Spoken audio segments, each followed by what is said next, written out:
All right, guys. Hey, what is going on? So, I guess you guys have pretty much already heard the big blockbuster news that just happened for the Dallas Cowboys, as we have recently just saw that they are trading defensive end slash linebacker Micah Parsons to the Green Bay Packers for two first round picks for defensive lineman Kenny Clark, all pro defensive end signing $188 million deal.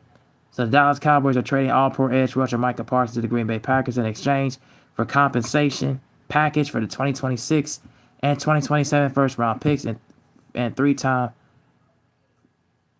Pro Bowler Kenny Clark. Reported by NFL Network's own Ian Rappaport, Tom Pelissero, and James Slater reported on Thursday. The Cowboys subsequently announced the trade, and amongst the Green Bay Packers, Parsons signed a 4-year, $188 million deal with $136 million guaranteed, and that would make him the highest paid non-quarterback in NFL history at a $47 million deal, Rappaport and Pelissero and Slater said. And the stunning blockbuster trade finalizes a divorce between Parsons and the Cowboys that seemed but impossible just weeks earlier, and amid a prolonged contract dispute that spilled over into the public eye and grew uglier with each passing week. While Dallas has notoriously developed a habit for waiting to pay its best players, the split between two parties simply isn't fathomable, because what is thought about the simple truth: no team could be willing to part with a player with Parsons' caliber, not as he is just entering his prime. I never wanted this chapter to end. But not everything is in my control, Parsons said in a statement posted on social media. My heart has always been there, and it still is. Though I never made any demands. I never asked for anything more than fairness, and I only ask that the person I trust to negotiate my contract could be a part of the process. And the Cowboys are willingly shipping their best player, a two-time All-Pro and three-time Defensive Player of the Year finalist in his four NFL seasons, in exchange for draft capital. Gone as a player who tallied 52.5 sacks, 256 tackles, 9 forced fumbles, 9 passes defended, and 4 fumble recoveries in 4 seasons. Parsons accompanied a rare place in modern football history as one of the 3 defenders to take Pro Bowl in each of his first 4 campaigns, joining future Hall of Famers Aaron Donald and Patrick Peterson. And in return, Dallas receives ample capital while delivering a confusing message regarding the club's immediate ambition after first-year head coach Brian Schottenheimer, perhaps even more importantly to the Cowboys' leadership, by sending Parsons to Green Bay. Dallas is silencing the persistent noise that Parsons and the entire organization throughout 2025. All right, so as I'm going through the article, they're basically kind of explaining more or less about Parsons being the last notable contract dispute and everything on that nature. So my thing is about this whole ordeal is that Micah Parsons tallied up all of these stat lines. He was one of your best edge rushers, edge pass rushers / linebackers.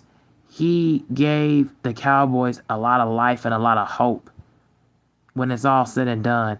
And I don't like this move at all for the Cowboys at all.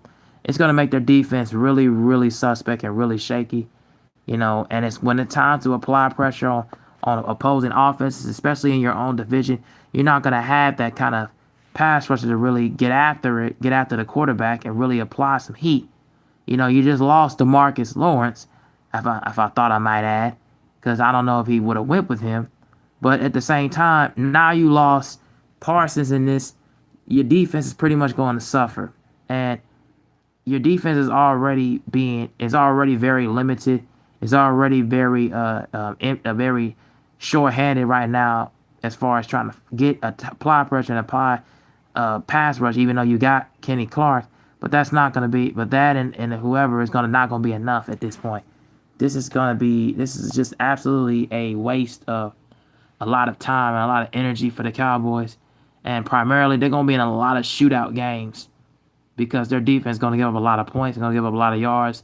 So if I'm Dak Prescott, with the addition of Pickens and CeeDee Lamb, and also actually getting the running back this time around, if I'm them, I will be ready and focused and heavy-handed and really trying to get after it as far as offensively, willing to go up and down the field because you're going to be in games where you're going to be in shootout games and you're going to be costing your team is going to be giving up a lot of points defensively.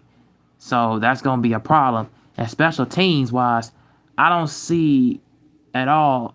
I don't see them getting much better in that department either. But defensively, it's really going to hurt you. And pass rush is going to be it's going to be hurt pass rushing wise. And your cornerbacks is going to give up a lot of plays defensively because you're not applying the pressure, and that's going to be a problem.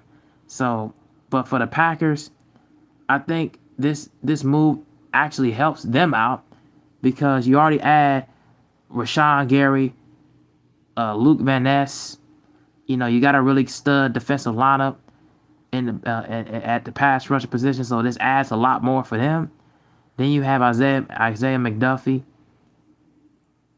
and then you, of course, in the secondary you have Xavier McKinney, and I'm trying to think of the other guys. Well, they're not coming to mind right now, but for the Packers, this adds a lot of beneficiary to them because they've added so much. They added a lot defensively with this move. It helps them out in the pass rushing category to get after it, slowing the run down because that was the one thing that they had a hard time really doing is slowing the run game down. And pretty much all throughout the existence, even when Aaron Rodgers was there, they always had a hard time slowing down the running game. So I think this adds a lot more value to them more than and actually devolves and decompartmentalizes the Cowboys without having with them having to fluctuate and go from and start over again, try to go and find young talent and discover young talent. Because yeah, right now as a team, I just don't see them going as far as you would think they would go. And again, this goes along with my bigger point about these defensive linemen, these defensive players holding off, and also receivers, and of course, in Terry McLaurin's case before he finally got his deal, holding off for contracts. I'm like, these guys spent all this time, especially their first 4 to 5 years, generating numbers, generating some kind of, stability. You gotta accommodate them and pay them the money that they wish to deserve because you don't pay them that kind of money, they're just gonna walk right out the door and just say forget it or request or demand a trade. And then you meet their demands and demanding a trade, that pretty much is your loss, it's your benefit. That's pretty much your draft pick that you lose all the way around and costs salary cap. And salary cap money just straight up goes out the window, regardless. So these front office organizations got to be stopped being stubborn, but also to the players. I know and I understand what you wanted, and in regards to what you wanted to ask for these ownerships and front offices and supply and the demand, but you also got to realize that the NFL is a corporation, it's a business just like anything else, just like any other sport.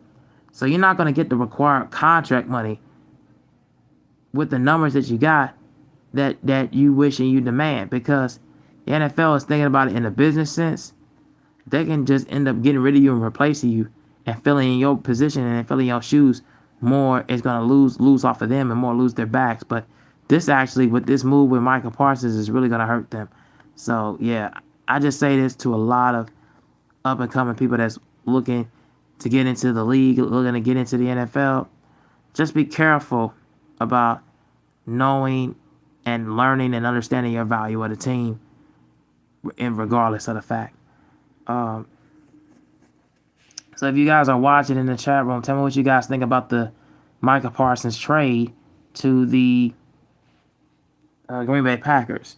Does this help the Green Bay Packers pass rush? Does this help the defensive line? Does it help them?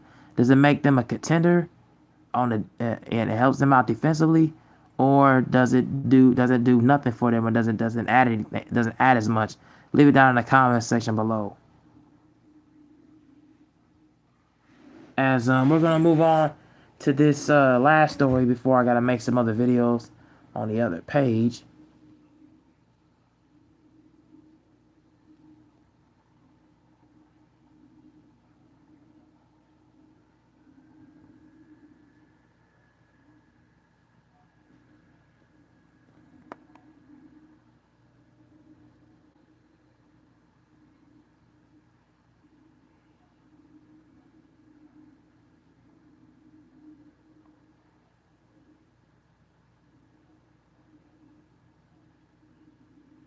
If I can find that story. Oh, anyways, let's look at this.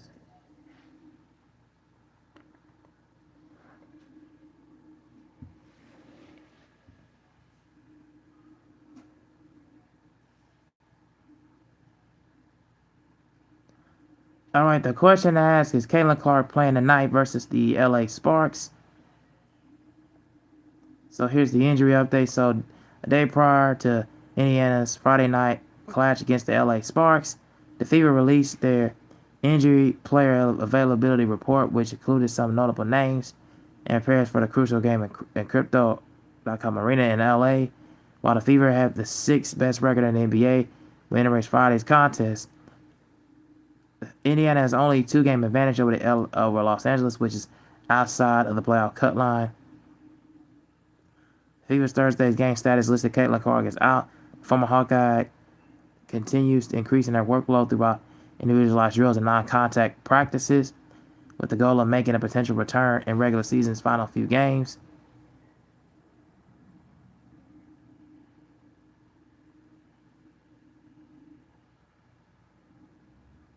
And of course, here's the Indiana Fever's injury report listing. Still has Clark out, Sydney Colson out, and of course, Sophie Cunningham, R. McDonald is out. Rokia Jackson is the one that's questionable for the LA Sparks. Assuming Clark's status remains unchanged, Friday's game will bring her total injury-related absences to 26 regular season contests and 27 overall, including the WNBA Commissioner's Cup final. Additionally, Peterson noted Chloe Bibby is not listed on all of the report, meaning the sharpshooting wing is expected to play at a near full strength against the Sparks.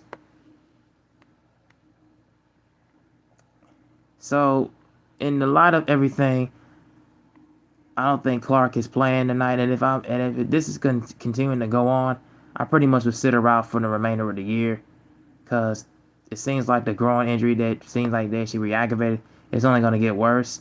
And if I'm the Fever, I don't know if I want to risk on taking on, carrying on this story throughout the entire year. I would much rather just have her sit out and just have her come back for the last part, for the earlier part of the next following season for the WNBA. I think that would be the best beneficiary to her at this point, because you never know what these kind of growing injuries happen.